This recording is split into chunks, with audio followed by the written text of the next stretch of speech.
رہی ہوں ہادی مچھلی شہری صاحب، ان سے ملنے گئے تو وہ ظاہر ہے کہ جس طرح کے لوگ آ کے جس جس جگہوں پہ رہ رہے تھے، تو انہوں نے کہا کہ اگر آپ کو یہاں کوئی تکلیف تو نہیں ہے، کچھ یہ نہیں. تو انہوں نے کہا دیکھیے تکلیف کا کیا سوال ہے، یہ جو کراچی شہر ہے یہ 20 تہذیب یافتہ شہر برباد ہوئے ہیں تو یہ شہر آباد ہوا ہے.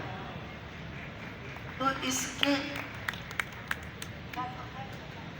20 شہر برباد ہوئے ہیں، تہذیب یافتہ شہر، تو سب اپنی اپنی تہذیبیں لے کے یہاں آئے ہیں اور یہ شہر آباد ہوا ہے.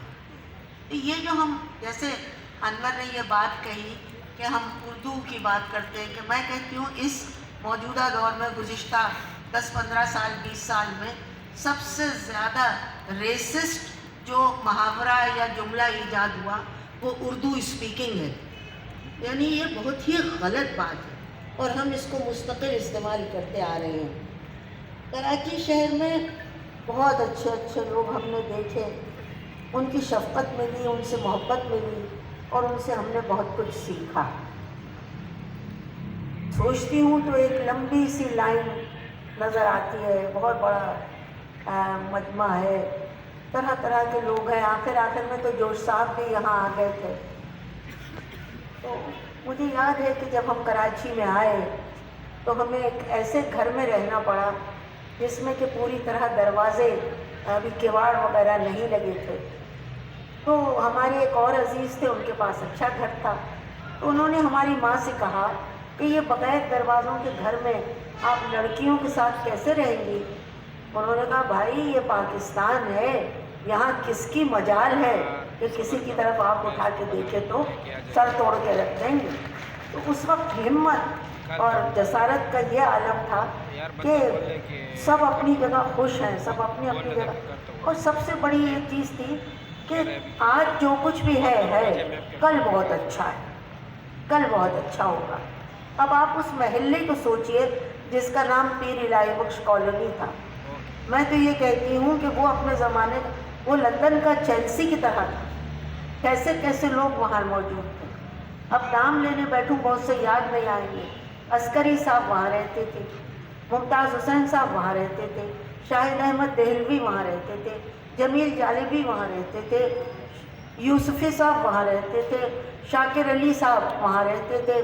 تمام لوگ، اور وہی 2 کمرے اور آگے پیچھے دالان. اور اس میں شاہد اور آپ کو جوانی میں دیکھا ہے. اچھا یہ تو بڑی ہے، تو میرے لیے بڑا کمپلیمنٹ کہ مجھے جوانی میں بھی کسی نے دیکھا ہے.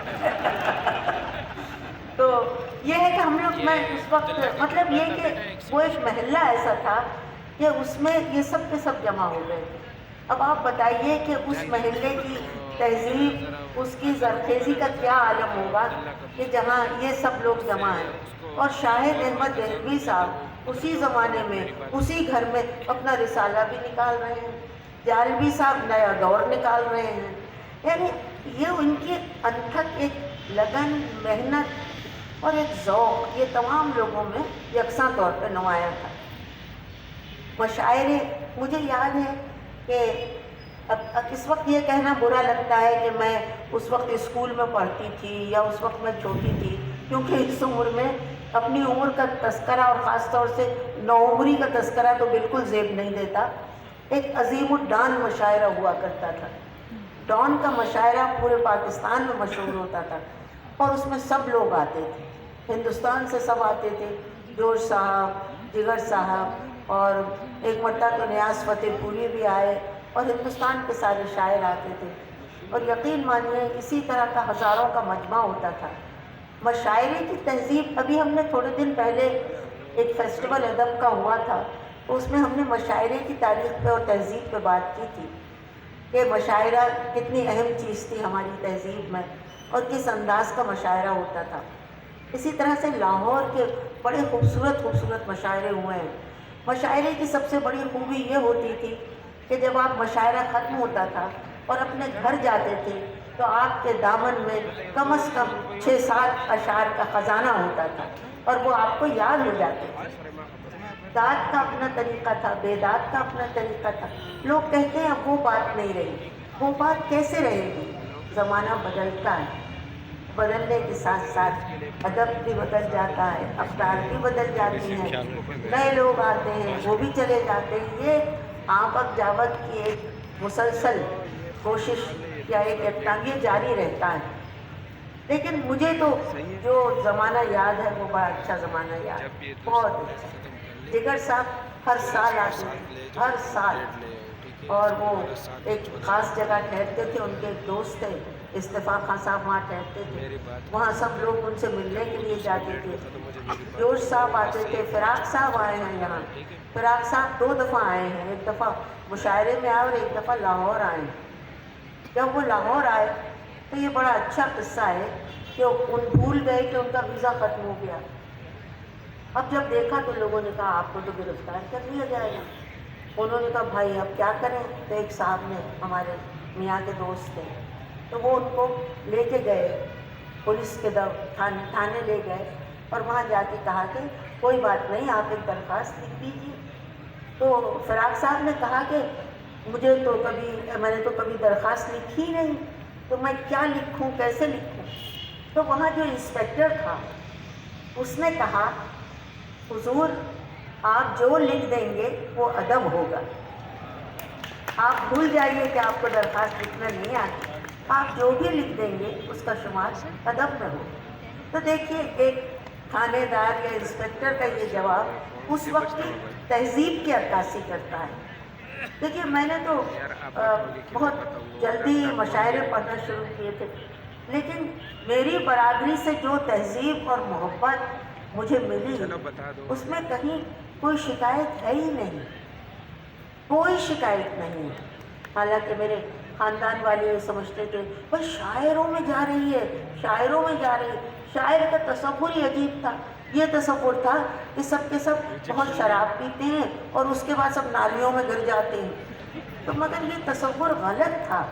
یہ بڑے پڑھے لکھے لوگ، تہذیب یافتہ لوگ، کم از کم میرا سابقہ تو انہیں لوگوں سے رہا.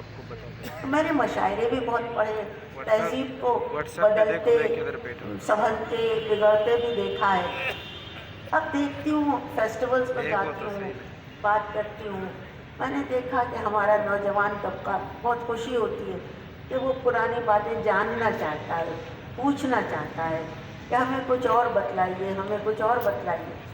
مگر زبان سے ناواقفیت جو ہے وہ آڑے آ جاتی ہے بعض وقت. میرے پاس بہت سے طالب علم بھی آتے ہیں جو یہ پوچھنا چاہتے ہیں کہ بتائیے اس وقت کراچی کی سڑک کیسی تھی، اس وقت کیسے لوگ تھے، یہ جو گھوڑوں کو پانی پلانے کے جو بنے ہوئے تھے وہ کہاں چلے گئے. میں نے کہا بیٹے اب گھوڑے ہی نہیں رہے تو ان کے پانی پلانے کی جگہیں بھی ختم ہو گئی. اب وہاں بس اسٹینڈ بن گئے یا چوراہے ہو گئے. شہر بدلتے ہیں، لوگ بدلتے ہیں، لیکن میں آپ سے ایک بات کہوں کہ ادب ایک وہ تہذیب اور وہ طریقہ زندگی ہے کہ وہ نہیں بدلتا، وہ آگے ہی بڑھتا جاتا ہے. تو اس کے لیے بڑی خوشی ہے کہ ہم سب بیٹھے ہیں اور آپ سے بات کر رہے ہیں اور آپ لوگ نہایت سکون اور محبت کے ساتھ ہماری باتوں کو سن رہے ہیں.